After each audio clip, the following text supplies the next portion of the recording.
சுய ஆடம்பரம் முற்றும் சுட்டரிக்க வேணுமே, தயவு தாழ்மையின் ஆவி தந்தருள வேணுமே, மாயமான யாவி நின்றும் மனமதை பேணுமே, ஆயனே அடியார்களின் அடைக்கலமே, வானம் திறந்தருளும் பல தானங்களை இந்நேரமதில் வானவனே ஞானமுள்ள வல்ல குருநாதனே, தேனிலும் மதுரம் திவ்ய ஆசீர்வாதங்கள்.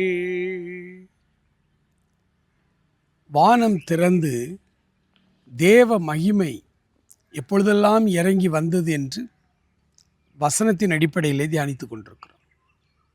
இன்று அப்போஸ்தலர் 2ஆம் அதிகாரம் 2வது வசனத்தை உங்களுக்காக நான் வாசிக்கிறேன். அப்பொழுது பலத்த காற்றடிக்கிற முழக்கம் போல வானத்திலிருந்து சடுதியாய் ஒரு முழக்கம் உண்டாகி அவர்கள் உட்கார்ந்திருந்த வீடு முழுவதையும் நிரப்பிற்று. காத்திருந்து ஆண்டவருடைய பிள்ளைகள் பிதாவினுடைய வாக்குத்தத்தம் நிறைவேற காத்திருங்கள் என்ற வார்த்தையின்படி காத்திருந்த பொழுது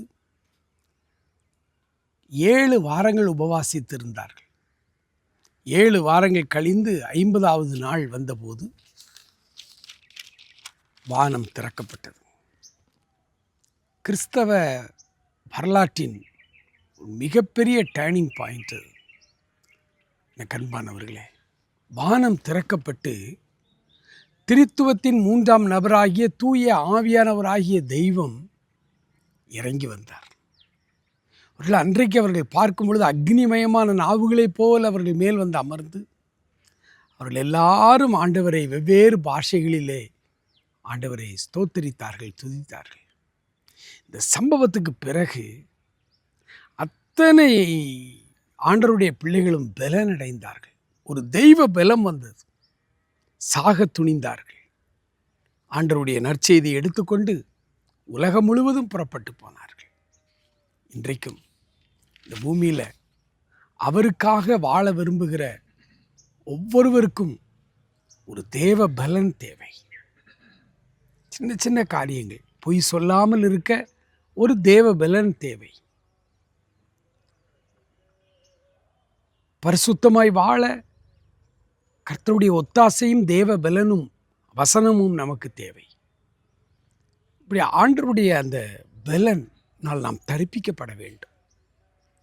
கடைசி காலங்களிலே மாம்சமான யாவர் மேலும் என் ஆவியை ஊற்றுவேன் என்று சொல்லியிருக்கிறார். முதல் நூற்றாண்டு திருச்சபை ஆரம்பிக்கும் பொழுதே அது கடைசி காலம்தான். அப்படினால் இன்றைக்கு ரொம்ப கடைசி காலம். ஆகவே பரிசுத்த ஆவியானவருடைய ஒத்தாசை இல்லாமல் பரிசுத்தமாய் ஒருவரும் வாழ முடியாது. பரிசுத்த ஆவியானவரால் நிரப்பப்படுகிற அந்த அனுபவமும் நமக்குள்ளே தங்கியிருக்கிற ஆவியானவருடைய ஆவியின் நடத்துதலும் நமக்கு மிக அவசியமாய் தேவை. ரோமர் 8:14 நான் அடிக்கடி சொல்லுகிற ஒரு வார்த்தை. மேலும் எவர்கள் தேவனுடைய ஆவியானால் நடத்தப்படுகிறார்களோ அவர்கள் தேவனுடைய பிள்ளைகள். அதனால தான் பவுல் அப்போஸ்தலன் ஆண்டவருடைய பிள்ளைகளை, ரட்சிக்கப்பட்ட பிள்ளைகளை பார்க்கும் பொழுதெல்லாம் நீங்கள் பரிசுத்த ஆவியை பெற்றீர்களா என்று கேட்டார். நான் ஏன் இதை சொல்கிறேன்னா, அநேகர் என்ன சொல்கிறாங்க, நீங்கள் ரட்சிக்கப்படும் பொழுதே ஆண்டவர் உள்ளே வந்துட்டார், ஆண்டவர் உள்ளே வந்தால் பரிசுத்த ஆவி வந்த மாதிரி தானே அப்படிங்கிறாங்க. நாம் ரட்சிக்கப்படும் பொழுது ஆண்டவரை ஏற்றுக்கொள்ளுகிறோம், ஆண்டவர் வருகிறார்.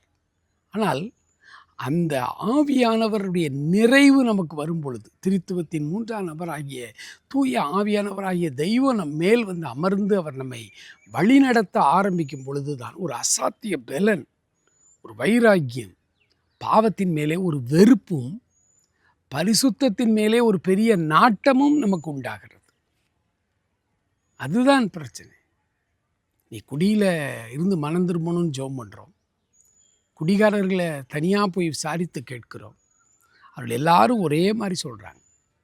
பல பிரச்சனைகள் இருக்கிறது, மனசு வலிக்கிறது, இதெல்லாம் மறக்கிறதற்கு. அப்புறம் கடினமாய் நாங்கள் தொழிலாளர்கள் வேலை செய்கிறோம், உடல் வலி, மறுநாளும் நாங்கள் போய் வேலை செய்யணும். அப்போ அந்த இரவிலே குடிச்சிட்டு படுத்தா தான் எங்களுக்கு அந்த பலவீனம் நீங்குகிறது. இப்படிலாம் பல காரணங்களை சொல்லுகிறார். ஆனால் எத்தனை காரணங்களை சொன்னாலும் குடியை கெடுக்கும். அது குடும்பத்துக்கு மிகப்பெரிய ப்ராப்ளம்.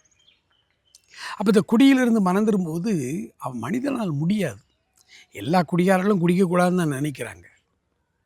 அவங்களுக்கு என்ன தெரியும், அவங்க என்ன முட்டாள்கள் அவ்வளோ பேரும். ஐயோ, சம்பாதிக்கிற 1000 ரூபாயில் 800 ரூபாயை குடிக்கே கொடுத்துட்றோமேங்கிறது எல்லாத்துக்கும் தெரியுது. ஆனால் அதிலிருந்து விடுபடுவது முடியாத காரியமாக இருக்குது. ஏன்னா குடிகாரர்கள் இவங்க குடிக்கலை, அது இவங்களை குடிச்சிக்கிட்டு இருக்கு. ஸோ அந்த பாவத்திலிருந்து அவங்கள் விடுதலை அடைய வேண்டுமானால் ஒரு அசாத்திய வல்லமை தேவை. அது மனிதனால் முடியாது, பரிசுத்த ஆவியானவரால் மட்டும்தான் முடியும். ஆகவே தான் பிரியமானவர்களே, வாழ்க்கையில் பல நேரங்களில் தடுமாறுகிறோம்.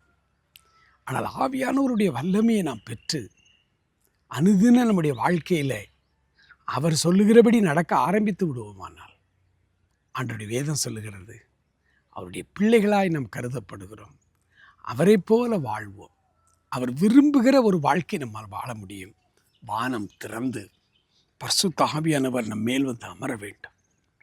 இந்த காலை வேளையிலே உங்கள் ஒவ்வொருவரையும் ஆண்டவர் பரிசுத்த ஆவியானவரால் நிரப்பப்படும்படிக்கு நான் ஜெபிக்க விரும்புகிறேன். என்னோடு கூட சேர்ந்து ஜெபிப்பீங்களா? மகா இரக்கமுள்ள எங்கள் ஆண்டவரே, நன்றி நிறைந்த உள்ளத்தோடு துதிக்கிறோம். வானத்தை கிழித்து இறங்கின பரிசுத்த ஆவியானவருடைய வல்லமை இன்றைக்கும் எங்கள் நடுவிலே இந்த பூமியிலே நீர் இருக்கிறதற்காக நன்றி செலுத்துகிறோம். கேளுங்கள், உங்களுக்கு கொடுக்கப்படும் சொன்னீங்களே, நாங்கள் எல்லாரும் கேட்கிறோம் அப்பா. இப்பொழுதே உடைய பிள்ளைகளை இந்த அசாத்திய வல்லமையினாலும் பரிசுத்த ஆவியானவருடைய நிறைவினாலும் நடத்துதலினாலும் உடைய பிள்ளைகளை ஒவ்வொருவரையும் நிரப்பும்படியாய், ஒவ்வொரு நாளும் அவர்களை நடத்தும்படியாய் நாங்கள் ஜெபிக்கிறோம் ஆண்டவரே. எங்களை நிரப்பின ஆண்டவர் இப்பொழுது ஜெபிக்கிற ஒவ்வொருவரையும் நிரப்பும். எங்களை நடத்துகிற ஆண்டவர் உடைய பிள்ளைகள் ஒவ்வொருவரையும் நடத்தும். ஆசீர்வதியும் ஆண்டவரே, தொடர்ந்து காத்துக்கொள்ளும். கனம் துதி மகிமையில்லாவற்றை எடுத்துக்கொள்ளும். இயேசுவின் நாமத்தில் ஜெபிக்கிறோம் பிதாவே. ஆமேன், ஆமேன்.